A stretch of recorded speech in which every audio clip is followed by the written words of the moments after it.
সংবিধান সংস্কার কমিশনের প্রস্তাবে বহুত্ববাদের সুপারিশের সমালোচনা করেছে কয়েকটি ইসলামপন্থী দল। তাদের দাবি বহুত্ববাদ চলবে না। আজ শনিবার ফরেন সার্ভিস একাডেমিতে জাতীয় ঐকমত্য কমিশনের সঙ্গে রাজনৈতিক দলগুলোর সংলাপের সময় এই আপত্তি জানান তারা। সংবিধান কমিশনের বহুত্ববাদ প্রস্তাব বিষয়ে ইসলামী আন্দোলন বাংলাদেশের মহাসচিব মাওলানা ইউনুস আহমেদ বলেন, আমরা একত্ববাদে বিশ্বাসী। এখানে বহুত্ববাদ বা একাধিক স্রষ্টা তো শিরক করা। আইনি দিক হলে অনেক ঝামেলা হবে, তা দরকার ছিল না। আমরা আপত্তি জানিয়েছি। বাংলাদেশ খেলাফত মজলিসের মহাসচিব আহমেদ আব্দুল কাদের বলেন, বহুত্ববাদের প্রয়োজন নেই। আমরা বলেছি গণতান্ত্রিক সমাজ ব্যবস্থা হলেই সবার মতামতের সুযোগ হবে। আল্লাহর প্রতি আত্মবিশ্বাস সংযোজন করার জন্য বলছি। হেফাজতে ইসলাম, জমিয়তে উলামায়ে ইসলামও আপত্তি জানিয়েছে বলে জানা গেছে। এ বিষয়ে নাগরিক ঐক্যের সভাপতি মাহমুদুর রহমান মান্না বলেছেন, গণতন্ত্রের বহুত্ববাদ আল্লাহর একত্ববাদকে অস্বীকার করা নয়। বহুত্ববাদ বলতে বহু মতের প্রকাশের স্বাধীনতা থাকতে হবে। আমরা বলেছি গণতন্ত্রের বহু মতের প্রকাশের স্বাধীনতা থাকতে হবে।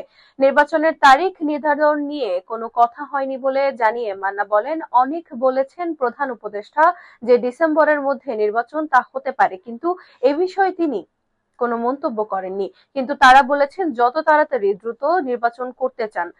এই নির্বাচন যাতে ভালো হয় সেজন্য সংস্কার করবেন। সংস্কার ও নির্বাচন মুখোমুখি দাঁড়াচ্ছে না। ইসলামী আন্দোলন বাংলাদেশের প্রেসিডিয়াম সদস্য সৈয়দ মোহাম্মদ মোসাদ্দেক বিল্লাহ আল মাদানী বলেন, আমরা প্রথমে প্রয়োজনীয় সংস্কার চাই। সংখ্যানুপাতিকে নির্বাচন হলে কোনো বৈষম্য থাকবে না।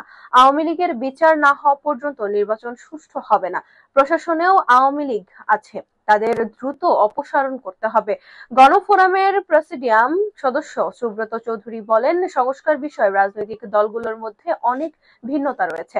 ভিন্নতা নিয়েও একসঙ্গে চলতে চাই। সংস্কার বাস্তবায়ন প্রস্তাবের বিষয়ে গণসংহতি আন্দোলনের প্রধান সমন্বয়কারী জোনায়েদ সাকি বলেন, আমরা বলেছি সংবিধান সংস্কার সভা নির্বাচনের মধ্য দিয়ে একটা টেকসই ব্যবস্থা হিসেবে যাতে প্রতিষ্ঠা লাভ করে সংস্কার, সেদিকে সরকার এসব পক্ষ বিবেচনায় নেয় সেই আহ্বান করেছি। নির্বাচনকে সংস্কার প্রক্রিয়ার গুরুত্বপূর্ণ অংশ হিসেবে দেখায় আহ্বান জানিয়ে সাকি বলেন, সংস্কার যেমন নির্বাচনের জন্য দরকার, তেমনি আবার সংস্কার শেষ করার জন্য নির্বাচন লাগবে। তাই একে বিরোধ হিসেবে না দেখে আগামী নির্বাচনকে সংস্কার শেষে গুরুত্বপূর্ণ অধ্যায় হিসেবে বিবেচনা করা, পরবর্তী সংসদের নির্দিষ্ট সময়ের মধ্যে সংবিধান সংস্কারের বিষয়ে বাধ্যবাধকতা তৈরি করতে হবে। জামায়াতে উলামায়ে ইসলামের মহাসচিব মাওলানা মঞ্জুরুল ইসলাম আফেন্দি বলেন, আমরা সংস্কারও চাই, আবার যৌক্তিক সময়ের মধ্যে নির্বাচনও চাই।